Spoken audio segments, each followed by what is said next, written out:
Perioral dermatitis, the diva of skincare conditions. Why do I call it that? Well, if you have this condition, you will know that the more attention you pay to it, the more you try to do, the worse it often gets. And sometimes you ignore it, you leave it alone, and it calms down. So it's very much like a diva. It's a nightmare of a condition if you have it. If you don't, it's basically little red bumps that are burning, stinging, itching, sometimes flaking around the chin, around the corners of the mouth, in the nasolabial fold, sometimes inside the nostril, sometimes under the eye. We don't really understand this condition. It's a bit of a medical mystery. Multifactorial inflammatory barrier dysfunction. Who knows? We don't quite understand it. There's a mite that lives on the skin normally called Demodex mite, and it's overgrown in this condition. Now, is it the condition leading to overgrowth of the mite, or is it overgrowth of the mite leading to the condition?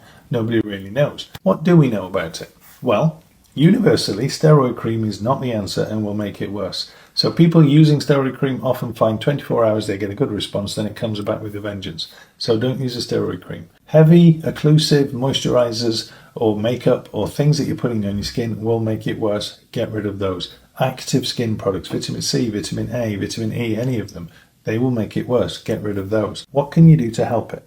First thing I would say here is there are forums online for people who have this condition, and it's one of the best places to go for advice because no one thing works for everybody, but some nugget in there might be the thing that works for you. But there are some general principles again. You need to let the barrier heal as much as possible. That's an 8 to 12 week process if you do nothing and you allow it to heal itself. So sometimes just lukewarm water is the best. You can often help that with zinc oxide paste like Sudocrem applied thinly onto where the spots are because that's anti-inflammatory. That could help. Cut out things that can irritate like toothpaste that contains fluoride or SLS. For some people that's a big thing. Then you'll have people who will say sulfur can help. Other people will say that pimecrolimus or Elidel can help. Other people will say that Clinisoothe or hypochlorous acid can help.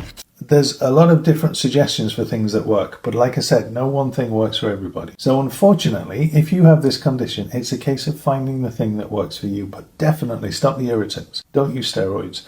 And try to just give your skin a chance to heal and be calm without putting any actives on it. I'm sorry if you have this condition. It's a nightmare. It's a diva. Put your comments below. You never know, you might be able to help somebody else.